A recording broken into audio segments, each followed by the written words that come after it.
आप सबका स्वागत है हमारे YouTube चैनल बिकम लेखाकार में। आज का जो हमारा टॉपिक है वो है जॉइंट हिंदू फैमिली फर्म। अब जॉइंट हिंदू फैमिली फर्म क्या होती है? एक टाइप की फर्म होती है जिसमें एक हिंदू फैमिली बिजनेस रन करती है। अब तक हमने पार्टनरशिप पढ़ा था। पार्टनरशिप में गया, पांच छह दोस्त मिल गए, उन्होंने अपना बिजनेस स्टार्ट कर दिया, वो पार्टनरशिप फर्म कहला गई। सोल में सिंगल बंदा स्टार्ट कर रहा है, सोल प्रोप्राइटरशिप में। यहाँ पर क्या है, एक पूरी हिंदू फैमिली, एक सिंगल हिंदू फैमिली मिलकर अगर बिजनेस कर रही है तो उसको बोलते हैं ज्वाइंट हिंदू फैमिली फर्म। इसके अंदर जो मेन हेड होता है, जो एल्डर पर्सन होता है, उसको बोलते हैं कर्ता। वो करता है कर्ता, यानी पूरा मैनेजिंग डायरेक्टर मान के चल लो। सब कुछ जो फर्म है ना, ज्वाइंट हिंदू फैमिली फर्म, उसको करता ही संभाल रहा है। इसको हम एचयूएफी बोलते हैं, हिंदू अनडिवाइडेड फैमिली भी इसका दूसरा नाम है। आइए पढ़ते हैं इसको एक बार। Joint Hindu family is a unique form of business only in India. क्योंकि इसमें हिंदू लो लगता है, तो ये सिर्फ इंडिया के अंदर ही है, भारत के अंदर ही है। The firm belonging to joint Hindu family and govern by provision of Hindu law. इस पे हिंदू लॉ चलता है। देखो, हर एक फर्म को मैनेज करने के लिए अपना अपना लॉ है। पार्टनरशिप फर्म को मैनेज करने के लिए पार्टनरशिप एक्ट बना हुआ 1932 वाला।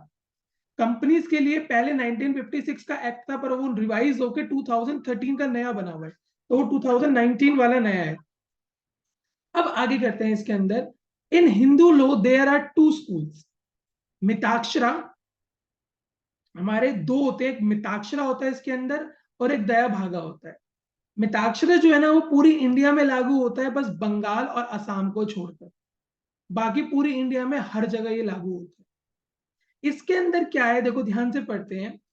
Hindu inherit property from his father, grandfather and great great grandfather. आप देखो, दोनों में बस हल्का सा डिफरेंस बता देता हूँ, मिताक्षर और दया भागा में क्या है। सबसे पहले तो जो मिताक्षर है वो पूरी इंडिया में लगता है, बंगाल और असम को छोड़ के।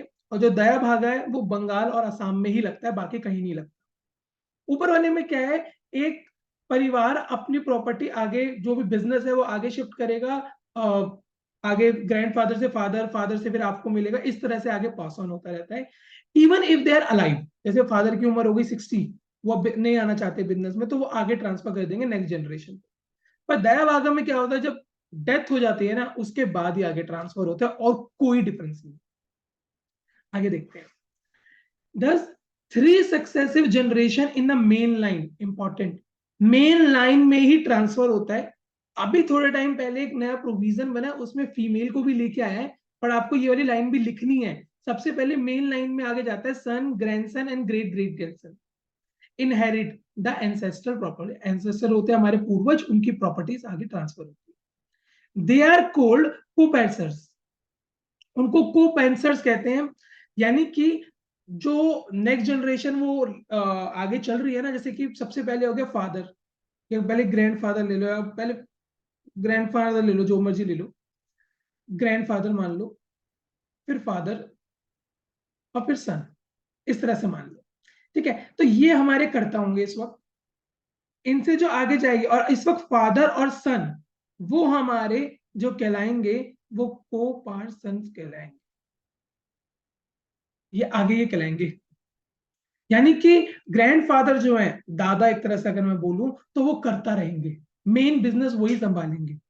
अगर वो रिटायर होना चाहते हैं तो फिर फादर बन जाएंगे, उनके नेक्स्ट जनरेशन सन, और फिर उनका कोई ग्रैंड सन होगा तो वो आ जाएगा आगे, थर्ड मेंबर। तो मेन जो चलती है ना इसके अंदर, वो कर्ता की चलती है। तो कर्ता जो भी होगा उसका चलेगा पूरा रूल। कर्ता will the decision maker, main authority of this Hindu undivided family है, ज्वाइंट हिंदू फैमिली फॉर्म। इसके अंदर देखो, the senior most member of the family is called कर्ता। जो सीनियर मेंबर है वो कर्ता कहलाएगा। सर एक और डाउट आ गया हमारे दिमाग में। सपोज करो फादर के दो बच्चे हैं, तो बच्चे दोनों ही कोपेंसर होंगे। और सर अगर इनकी डेथ हो जाती है तो कौन बनेगा नेक्स्ट कर्ता? दो सन है, अब तो झगड़े होंगे, दंगे होंगे। जो एल्डर होगा ना, अपने आप वो बन जाएगा। तो एल्डर, हाँ यस, जो एल्डर होगा वो बन जाएगा। एल्डर मतलब जो बड़ा होगा, दोनों भाइयों में से जो बड़ा होगा वो बन जाएगा। अब और दिमाग मत लगाना सर, अगर दो जुड़वा हुए तो भैया इतना डिटेल में नहीं है। ठीक है, वो तुम लगाना थी वो चीज। उसमें फिर टाइम के हिसाब से जो बड़ा होगा वो बनेगा। ठीक है, कई बच्चों को होता है खुरापाती दिमाग, कहाँ से क्वेश्चन ले आते हैं, दिमाग चलता है उन बच्चों का। अच्छा आना चाहिए ऐसे question. The Hindu succession act 1956, देखो 1956 में हिंदू सक्सेशन एक्ट जो है उसने लाइन ऑफ कोपेंसर्स की इंटरेस्ट फीमेल रिलेटिव्स को भी लेके आ गए। फीमेल रिलेटिव्स भी बन सकते हैं। अगर सपोज करो उस फादर का कोई बच्चा ही नहीं है, तो जो रिलेटिव्स होंगे नेक्स्ट, उनका कोई मेल मेंबर या फीमेल मेंबर भी आगे इस हिंदू अनडिवाइडेड फैमिली को ज्वाइन कर सकता है। ब्लड रिलेशन होना चाहिए।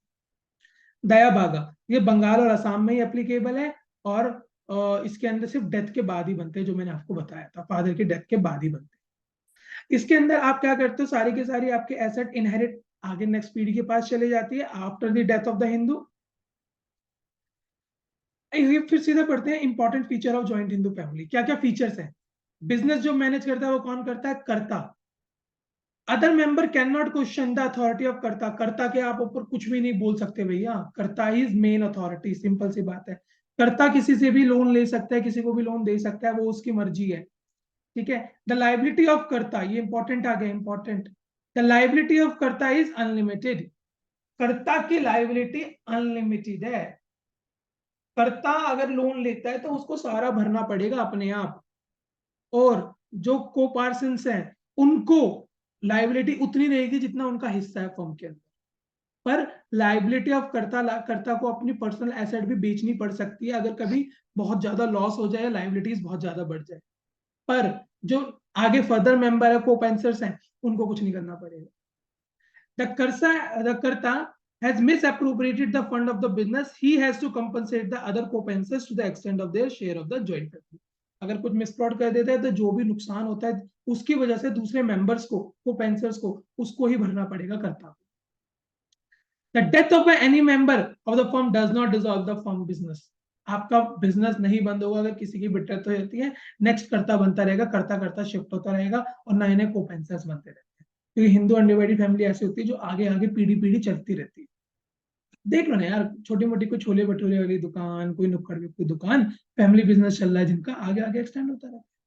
हमारे इंडिया में तो ये बहुत है यार, आगे आगे आप बढ़ाते ही रहते हो। Through mutual agreement the joint Hindu family can be dissolve. अगर सारे एग्री हैं, चलो चलो पापा बिजनेस में ना कुछ रखा नहीं है, प्रॉफिट वॉफिट नहीं हो रहा, बंद करते हैं, बंद कर देते हैं सारे मिलकर। अब इसके अंदर जो पढ़ाया है ना सब कुछ वही है, देखो। A joint Hindu family result in the operation of Hindu law के द्वारा चलती है, important.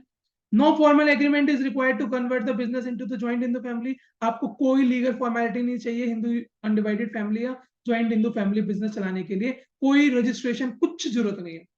The member of the family automatically become the coparceners, जो भी मेंबर होंगे वो ऑटोमेटिकली उसके कोपेंसेस बन जाएंगे, आगे बच जाएंगे उसके। कर्ता पार्टिसिपेट करेगा मैनेजमेंट के अंदर, सारी मैनेजमेंट वर्क वही चलाएगा। Liability of karta is limited but liability of coparceners are limited to the shares, जितना उनका हिस्सा है उतने तक उनकी लाइबिलिटी लिमिटेड है। Right and duties of coparceners are govern by the provision of Hindu law, Hindu law में जो भी लिखा हुआ है वही सारी ड्यूटीज कर्ता की भी रहेंगी और कोपेंसर्स की भी रहेंगी। Partnership is the result of an agreement between partner who need not to be in the blood relative. ये वाली बात है, पार्टनरशिप में तो भैया ब्लड रिलेशन जरूरत नहीं है, चार दोस्त में मिलकर काम कर लेंगे, बट इसमें ब्लड रिलेशन होना बहुत जरूरी है। तो बस इतनी थी वीडियो, छोटा सा टॉपिक था, इसके अलावा कुछ नहीं है। बस आपको तीन बातें दोबारा बोल रहा हूँ जो याद रखनी है। सबसे पहली बात है, कर्ता की लाइबिलिटी, कर्ता मेन मेंबर होता है, बाकी कोपेंसर्स होते हैं। कर्ता की लाइबिलिटी अनलिमिटेड होती है, बाकी की लिमिटेड होती है। कर्ता मेन मैनेजमेंट में पार्ट करता है, बाकी नहीं होते। बस इससे ज्यादा कुछ नहीं है। 6 नंबर का क्वेश्चन। अगर आपको ये वीडियो अच्छी लगी हो तो यार चैनल को लाइक शेयर सब्सक्राइब जरूर करना। Thank you.